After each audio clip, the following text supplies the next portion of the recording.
Welcome to the Hobby School podcast. Whether you're a seasoned hobbyist or just getting started, Hobby School is the perfect place to learn something new. My name is Dr. Destiny Kopp, and I'm your host of the podcast. But before we jump into our episode for today, the only thing I ask is that if you enjoyed the episode, please share with a friend and give us an honest review on your favorite podcast platform. This helps us get out the content to more people. I also want to invite you to get on our wait list for our next Hobby School Online Learning Summit. These are free to attend, and you can find the link to join at hobbyschool.com, which is also in our podcast show notes. Now sit back, relax, and enjoy the episode. And my special guest today is Aaron Schafer. Aaron is a blogger, podcaster, motivational speaker, best-selling author of The Politically Homeless Christian, and vice president of sales and business development at selfpublishing.com. He has been featured on the Christian Television Network, iHeartRadio, Family Life Radio, and numerous Christian podcasts. And Aaron, thank you so much for joining me here today. I am super excited to chat with you all about self-publishing. But before we get into all the questions I have for you, can you tell the audience just a little bit more about you and how you help people?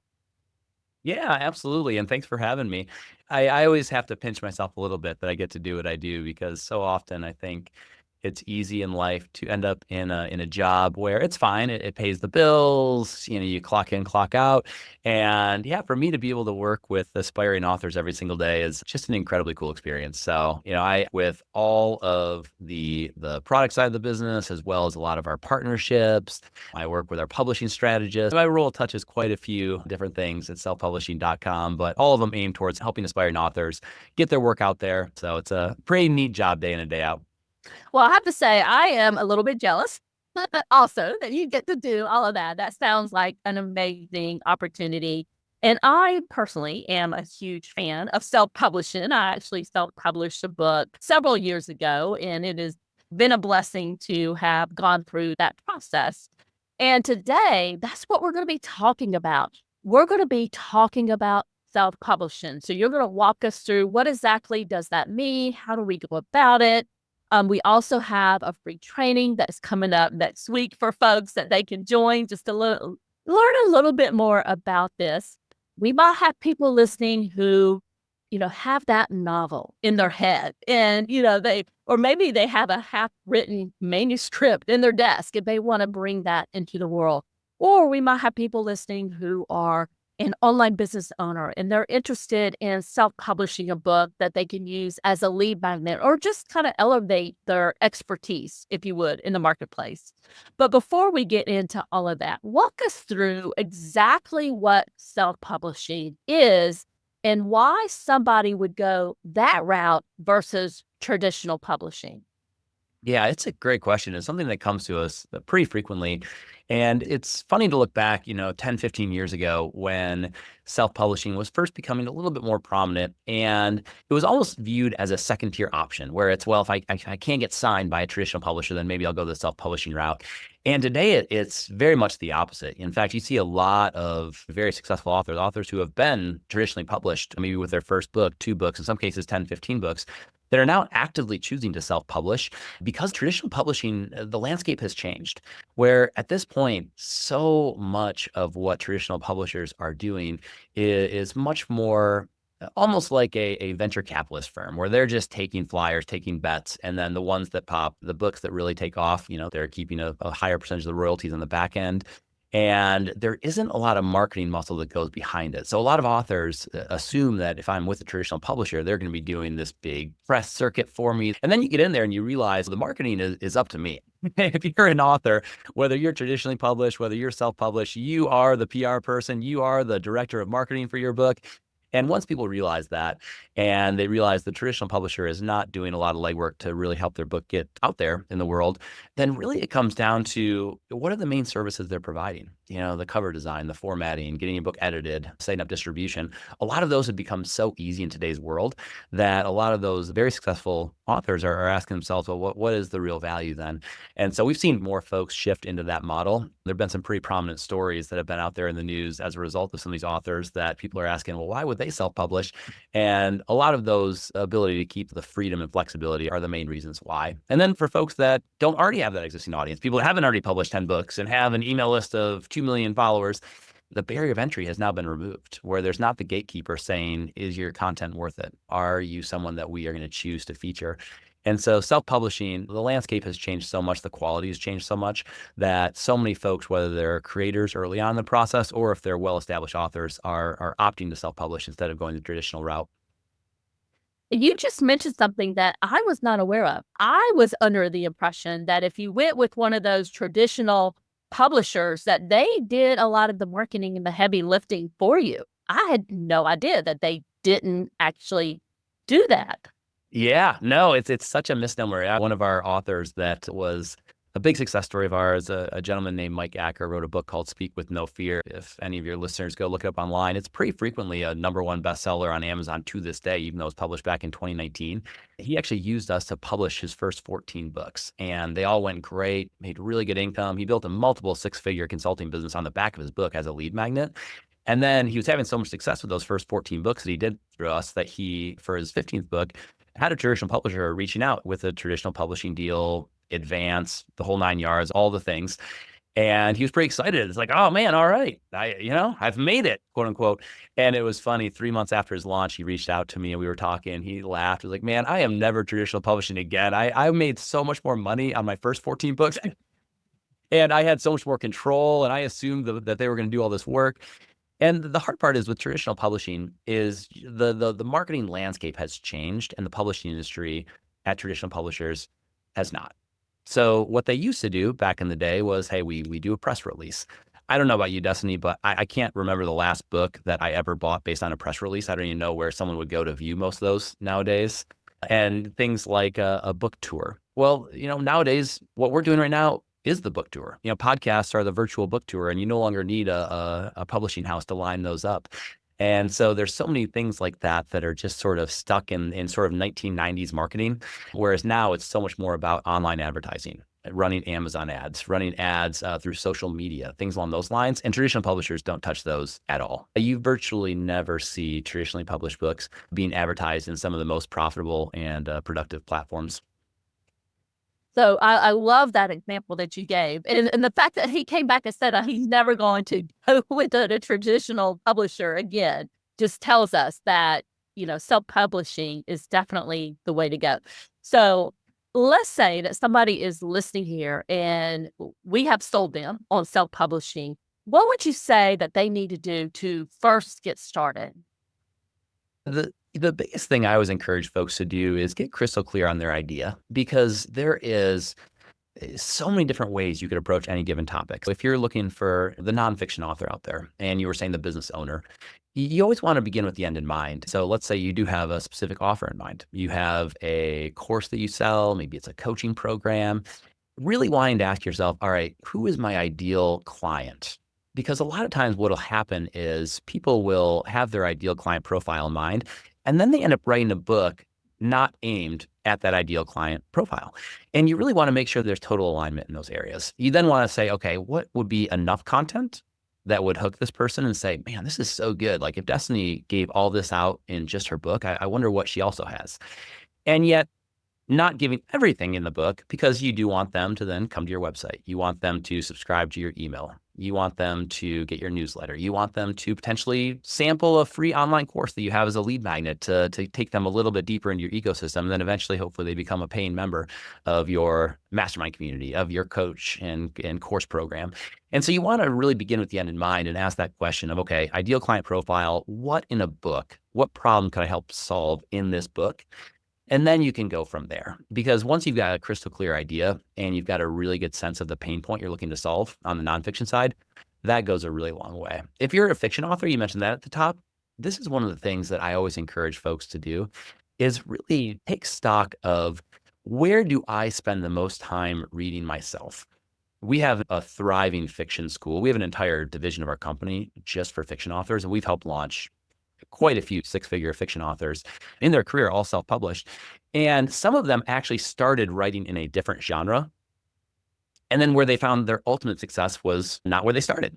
And one of the biggest reasons was we had one person came to us and it was fantasy genre. And we've had tons of very successful fantasy authors. And his first few books just didn't really click.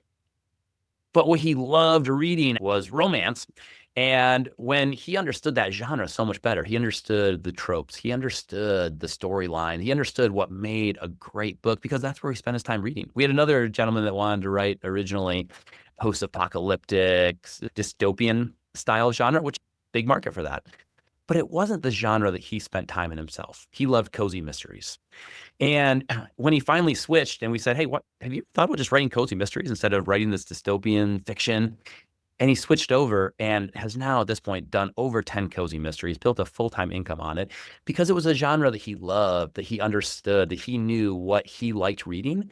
And what we always find with fiction authors, it's not 100% of the time, if they can write to a genre that they fully understand, if they can write to a genre that they love themselves, they're just going to be so much more equipped to do it successfully right out of the gates. And then maybe down the road, if they want to write that dystopian fiction, they'll be more well-positioned to do that in the future. But in beginning with the end in mind, Destiny, is the key. If you begin with the end in mind and you actually have a goal in mind of what you're trying to accomplish in your author career, it's going to put you in so much of a better spot. I love all the examples that you gave. And as you were going through here, I'm actually interested in writing a novel myself. Even though I have businesses that I run, I'm like, that'd be so much fun just to write a novel. Absolutely. And I'm like a Jana Ivanovich type person. I love her books. So I was like, that would be fun to write one of those. Yeah, absolutely. All right. So I love the guidance that you gave us with begin with the end in mind. I think that's especially important if we are considering this for our business and how we're going to take somebody on that customer journey there. So let's say that we have an idea for a book. What would be some of the next steps there? Yeah, the biggest thing that I encourage folks to do is get extremely organized on the front end. And in the training we have next week, we're going to go into a lot more depth and detail. I'll give you kind of the 30,000 foot answer right now. If folks are pretty serious about doing a book in 2025, the free training we have coming up is going to be just really the nuts and bolts and lay out a really good game plan over the course of an hour. At a high level, one of the things I would encourage folks to do, Destiny, is get really organized before they start writing. The biggest mistake I find a lot of authors make is they just start writing and they get 1, 2, 3 chapters in. And then they hit a bit of a roadblock. They hit writer's block. They're not sure where to go next. And then life gets busy. Maybe you've got a business, maybe you've got a family, you've got other priorities. And all of a sudden what happens is you look up and 3 months go by, you haven't written in the last 3 months. And then a lot of times 3 months turns into 3 years. It turns into your book never gets out there. But what I found is that if folks will actually get a little bit more organized on the front end, if they'll outline their full book in advance, all right, here are the 12 chapters. Here are the exact topics I'm going to cover. Here are the stories that I'm going to go into in each of these chapters. Here's some of the main points that I want to hit in each of these chapters. If you already know where you're heading with your writing before you get started, you're so much less likely to hit that roadblock in the middle. And then the biggest thing you have to do if you really want to do this is you have to embrace how you personally are wired when it comes to the creative process. Because so often what I find a lot of authors do, if they have a tendency to hear something that might work for someone else, and they try to do that in their own life, fail, and then feel like it's them. Like, what's wrong with me? Why can't I be more disciplined? Why can't I stick to my goals more? And they there's all this self-shame, doubt. Well, why can't I do this? When the reality is they were taking a plan that might have been perfectly well suited for that person and trying to overlay it onto their life where it really doesn't work. I'll give you an example with my own life. When I wrote my book, I had tried to write a book for about 20 years. I love writing. I had a blog for a long time. It wasn't the writing that I struggled with. But when it came to the book, I had heard all these people that were just like, hey, it's a 20-mile march, just every day, half hour a day. Make sure you write something every day. And that sounds great. And for some people, that works really, really well. Some people are built for the marathon. They're built for that slow and steady. Just make sure you do something every day. What I found over the course of 20 years is inevitably I'd fall off the horse. Something would happen. I'd get busy. And I would just push it to the side, and they always had good reasons, just got married, just had a kid, just started a new job. All these different reasons would come up. And for me, what I found is I'm much more wired for the sprint. I am much better if you give me a hard deadline that's 2 weeks from now, and if I can just put my head down and go. And so for me, after just struggling for the better part of 20 years after I graduated from college, I actually wrote the rough draft for my book that I finally published in 2 weeks. And I just sprinted, and I talked to my wife and said, "Hey, can you handle the kids in the morning till 9 a.m.? And if I can just wake up a little bit earlier and just knock out 3, 4 hours a day for 2 straight weeks, I think I can get this rough draft done." And I did. And it was just 2 straight weeks, head down focused. We've had other authors do it over a single weekend where they are busy entrepreneurs and it's hard for them to carve out time of the week. So they just say, "Hey, I'm going to take off 2 consecutive Fridays, and for 2 weekends, I'm going to go get this thing knocked out." And they'll do 8-hour days. Now, for some people, they hear that and say, "There's no way I could write for 8 hours. My brain turns to mush after an hour and a half." And so embracing how you're wired, understanding what is your creative process, what is your creative rhythm, what phase of life are you in terms of your family, your business, all these things influence it. So at the beginning, try to come up with a writing plan that you feel like you could truly stick to, something that you feel like you could actually do instead of putting a plan in place that in your heart of hearts, you're not actually going to follow through on. Because I think a lot of us do that, especially this time of year, early January, we set goals. And sometimes we set goals and we get excited about them, but in the back of our mind, we say, "Oh man, I'm not sure if come February, that's really going to have staying power just because of the phase of life I'm in." Try to make sure that you've actually put together a plan that'll get you there. And then once you do it, you have to just commit to it, which sounds super basic, but I have found so often in life, if you start something and there's not some real pain attached to not finishing it, it's so easy to let ourselves off the hook. And so once you start writing your book, I would tell a bunch of people you're writing a book. I would tell them when you're planning on launching it. It gives you a little bit of external accountability.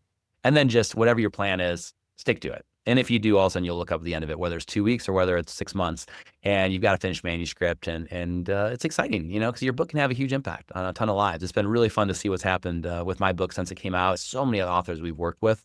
It really is a pretty monumental achievement once you get it out there.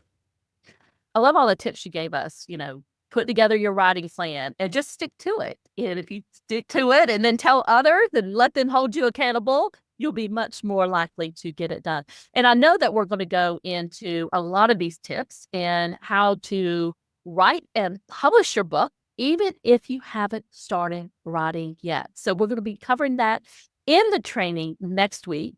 And Aaron, before I let you go, do you have any last minute tips for the audience? One of the last things I would say is one of the most important things. If for some reason you're not able to join the training, just make sure that you realize that the book is just the beginning. So often people spend so much time thinking about the writing of the book, and that's the thing that kept them stuck for years, that when they finally commit to it, they don't think ahead to having a really good plan on the back end to launch it, to market it effectively. And you put all this time, all this sweat equity, all this money. I mean, you're going to have to invest into things like a high quality editor and cover designer and how am I going to publish it? And then their book launches and it only sells 50 copies to family and friends because they didn't have a comprehensive plan on how to get it out there in the market. So the biggest thing I would encourage folks to do is make sure, whether it is with selfpublishing.com, with us, or with someone else, or if you're doing it just on your own and just kind of DIY it, make sure that you don't launch until you have a really rock solid plan for launch and back end marketing, because otherwise you just put a ton of time, effort, money into something that just ends up sitting there in the Amazon graveyard with millions of other books where they go to die. So make sure that you actually have a concrete plan in place. The last thing you want to do is launch your book and then worry about marketing later. That's what a lot of authors do. The best possible time to market your book is when it first launches. That's the best time to build momentum. That's the best time to build credibility. And if your book is out there 9 months and has 3 reviews, and then you decide to market it, everything is more complicated. Everything's harder. Now you're pushing the boulder uphill. So that'd be the biggest last piece I would tell folks is make sure after you write it that you've got a concrete plan on how you're going to bring it to market before you even launch, so that you're well positioned to have as much success with your book as you possibly can.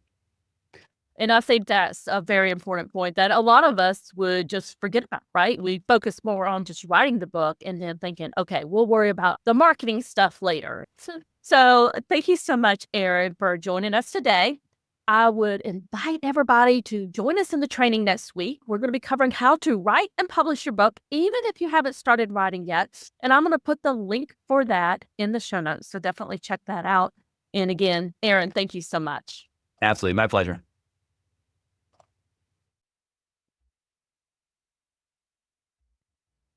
Thank you so much for listening today. Don't forget to sign up for the waitlist so you'll be the first to know when our next free Hobby School online learning summit launches. The link is in the show notes for this episode, or you can go to hobbyschool.com and that hobby school with school without an H in it. Talk soon.